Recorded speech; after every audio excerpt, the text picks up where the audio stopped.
नमस्कार दोस्तों आज के हमारे वीडियो का टॉपिक है इमोशनल ब्रेन इन ट्रेडिंग।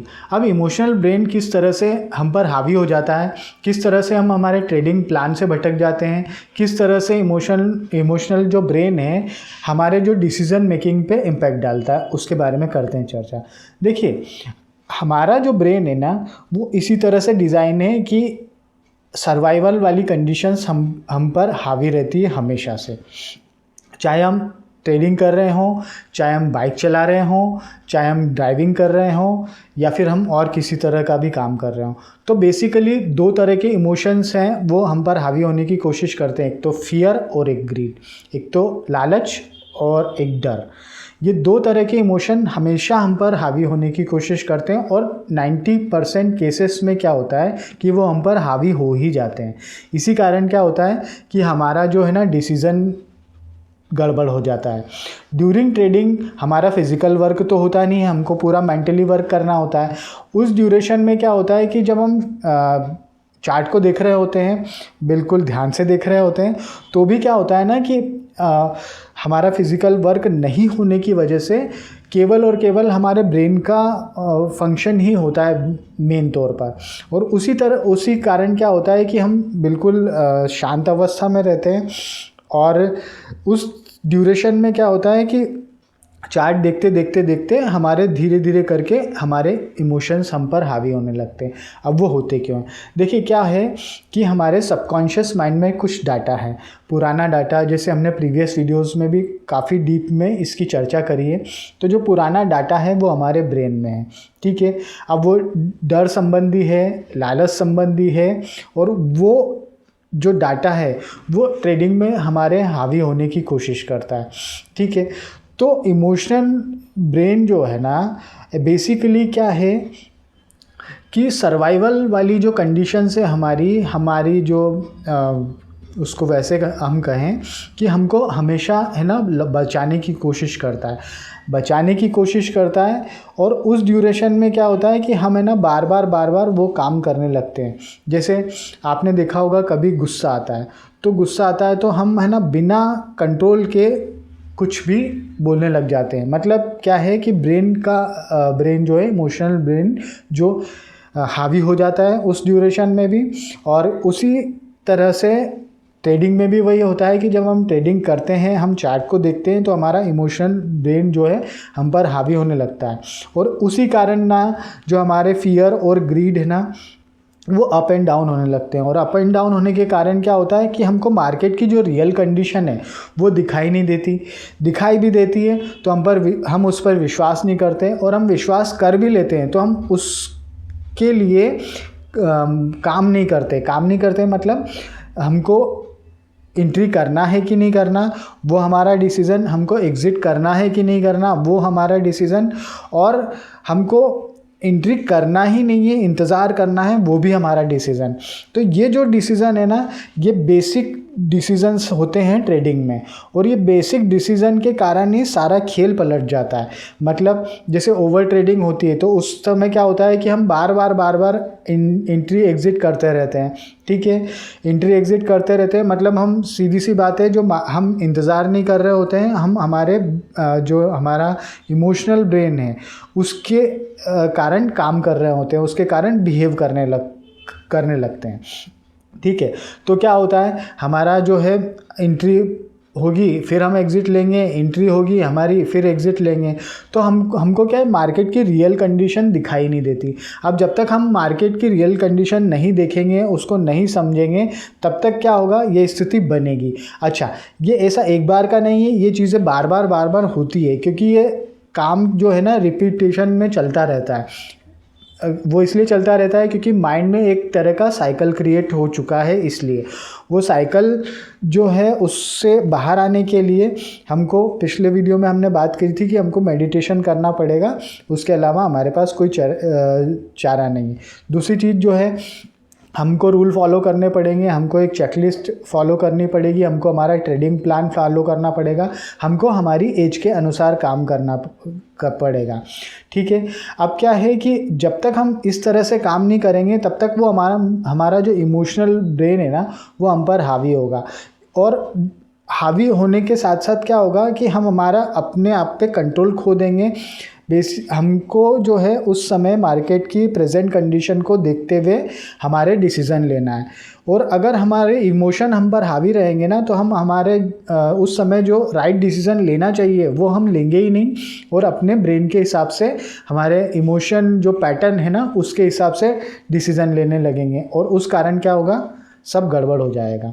तो इसलिए ना हमारे इमोशन जो है ना ड्यूरिंग ट्रेडिंग हमारे काबू में रहें, हमारे कंट्रोल में रहें, तो वो सबसे ज़्यादा ज़रूरी है।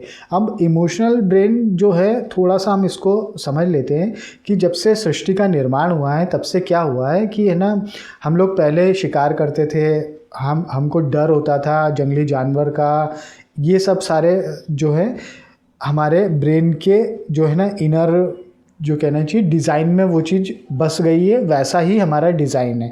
ठीक है, अब क्या होता है जब हम ट्रेडिंग करते हैं तब तो ऐसा कुछ नहीं होता, तब तो वो चीज़ नहीं होनी चाहिए, लेकिन जब हम एयर कंडीशन रूम में भी बैठे हुए रहेंगे ना, तब भी हम पर वो चीज़ें हावी हो जाती है। उस समय ना तो हमको किसी तरह का डर होना चाहिए, बिकॉज हम पूरी तरह सेफ कंडीशन में है। मतलब क्या है, जो हमारा ब्रेन है वो सर्वाइवल के लिए बना हुआ है, हमको मुसीबतों से बचाने के लिए, हमको क्या है प्रोटेक्ट करने के लिए है, और वो इसी तरह से काम करता है। जैसे आप देखोगे कि है ना, कोई गर्म चीज़ होगी, वहाँ पर हमारा हाथ गलती से टच हो गया, तो हमारा क्या होता है, एकदम से हाथ पीछे की ओर आ जाता है। वो क्यों हो जाता है, बिकॉज हमारा जो है उसको हम ज़्यादा देर तक रख नहीं सकते, क्योंकि हमारी उंगली जलने का डर रहेगा।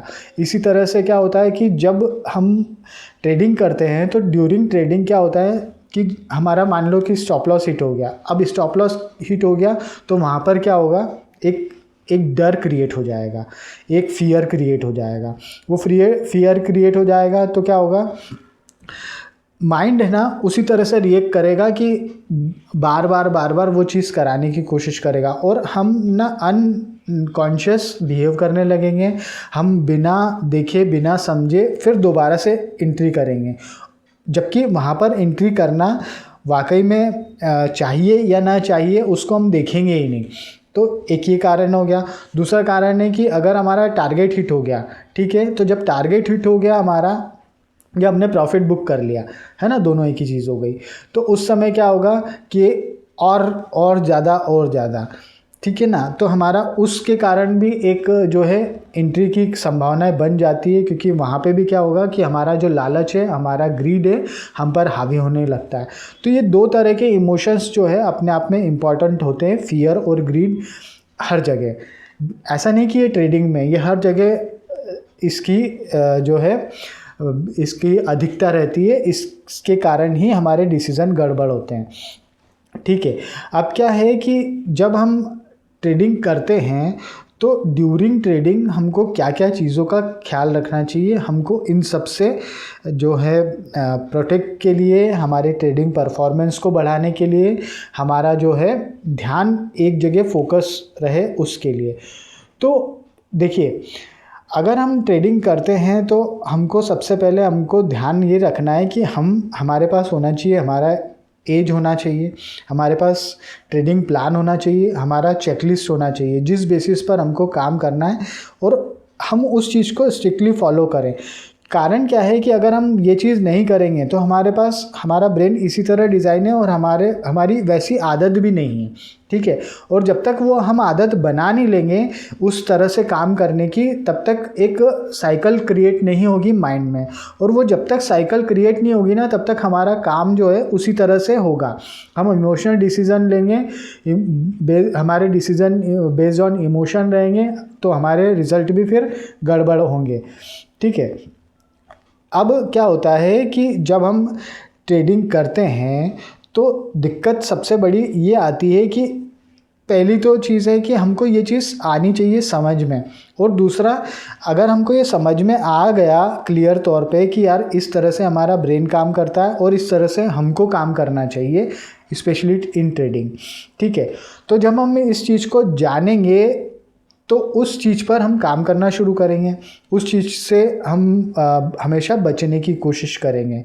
तो क्या होगा कि जैसे जैसे हम आगे जर्नी में आगे बढ़ेंगे, ट्रेडिंग में आगे बढ़ेंगे और हमारे प्लान को फॉलो करने लगेंगे, हमारे चेकलिस्ट की कंडीशन को हम देखते हुए एंट्री और एग्ज़िट करने लगेंगे, पूरी तरह से एक बुलेट प्रूफ माइंडसेट हमारा हो जाएगा, हमारा माइंडसेट उस तरह से क्रिएट हो जाएगा। तो फिर क्या होगा कि हमारे डिसीज़न बिल्कुल लॉजिकल रहेंगे और हमारे जो इमोशन है हम पर हावी नहीं होंगे, और हमारा जो इमोशनल ब्रेन है ना वो उतना ज़्यादा एक्टिव होगा नहीं। तो मेरे हिसाब से ना अगर इस सब से बचना है तो हमको क्या है कि हमारे को चेकलिस्ट का वो फॉलो करना है, कंडीशंस फॉलो करनी है, हमको हमारा प्लान फॉलो करना है, हमको जो है हमारा एज के हिसाब से काम करना है, और हमको अपने आप को स्टेबल रखने के लिए, अपने आप को कंट्रोल में रखने के लिए मेडिटेशन करना है और एक्सरसाइज करना है डेली बेसिस पे।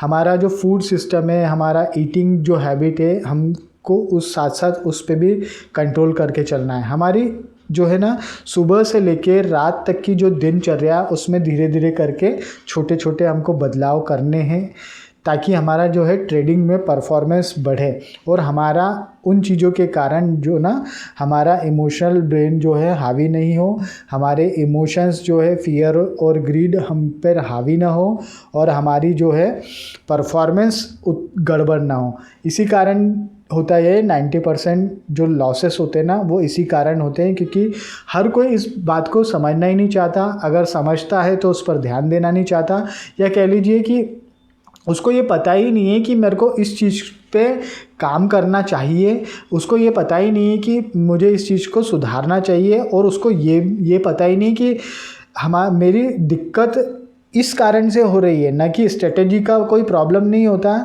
या फिर जो है कहना चाहिए कि प्लान में कोई अगर फुल प्रूफ प्लान है तो प्लान की कोई गड़बड़ नहीं होती। मार्केट की जो रियल कंडीशन है उस बेसिस पर हमको काम करना होता है।